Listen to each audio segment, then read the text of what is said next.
Disyembre 2, alas 3:50 na hapon, nandito po tayo sa Barangay Galban. At dahil nabalita natin na meron pong namatay dahil sa ito'y lumipad doon sa tinatawag na mother humps na inirereklamo dito po sa Barangay Galban. At ating pong makakapanayam yung pinsan noong namatay si Kuya Pangking Del Rosario. Opo. Magandang hapon, Kuya. Magandang hapon naman, Kajay ko. O, saan mo siya naging pinsan? Sa nanay mo o sa tatay? Sa father side po. Mother side. Ilang taon na ba? Bali, ilang taon na siya? 36 na, 36. Kajay ko. Ano pangalan? Julius Gamboa po. Julius Gamboa. May pamilya na. Meron na po siyang tatlong anak. Tatlong anak. Opo. Halos maliliit pa. Oo. Kailan ba nangyari yung aksidente? Siguro, Kajay ko, nung mga 11:30 daw po. Kagabi lang. Kagabi lang po. Hindi niya ba napansin itong mother humps? Marahil po siguro, Kajay ko, hindi niya napansin. Gawa nga nung medyo wala namang sign kasi na po. Oo. At nakita ko wala pa rin pintura. Dapat sana may pintura yun eh. Oo. O, paano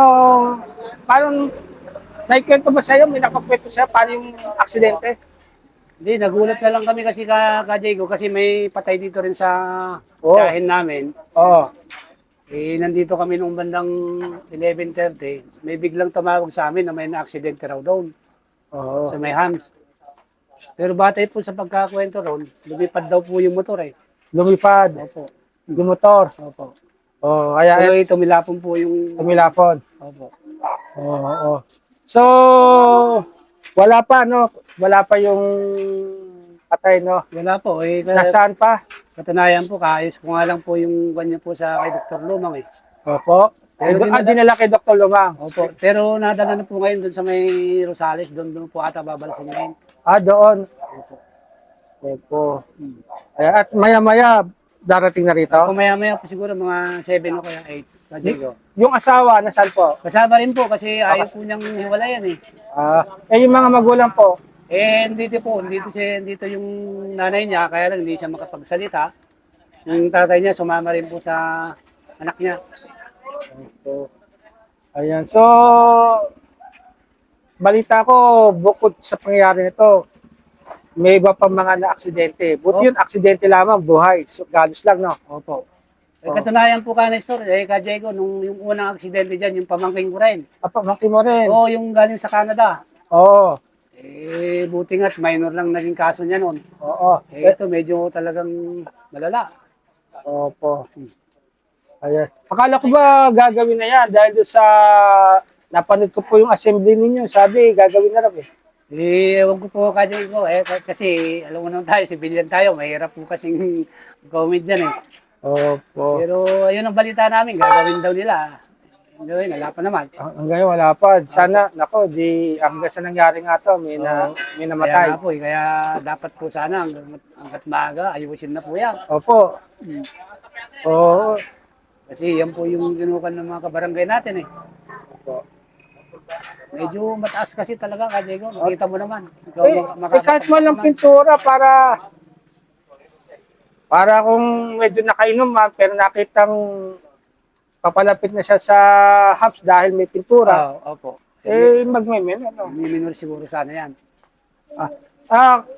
Tatanong ko lamang to kung pwede, no? Opo. Nakainom po ba yung Nakainom po, pero hindi na po gaano daw. Hindi gaano. Dahil uwing araw po ata ng kuwan eh. Pero siyempre, San Jose, maski, dahil doon nag-duty itong batang ito. ha?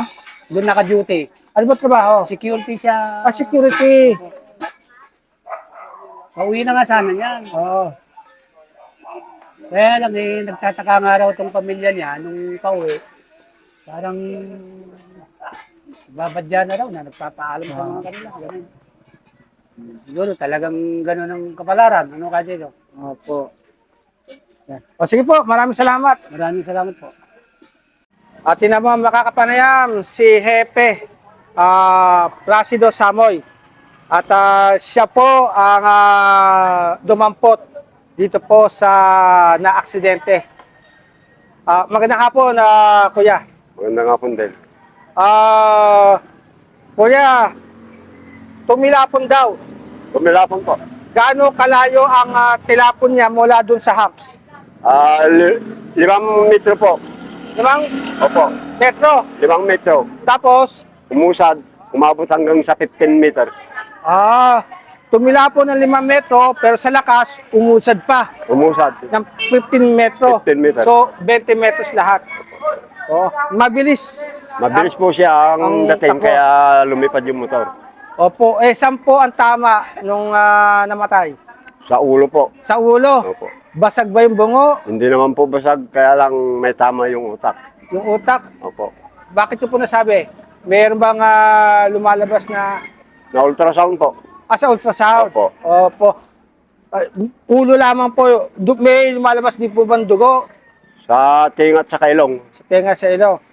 Yun po. Yun ang kinamatay. Opo. Ayan.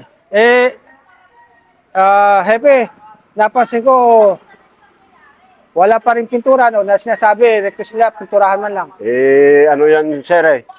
May planong ireretoki yan yung hams na yan, nilalapad. Kaya hindi pa pinipinturahan. Opo. Meron po ba kayong alam kung kailan gagawin? Kaya wala pa po. Wala pa. Basta nakaplano. Nakaplano yan po.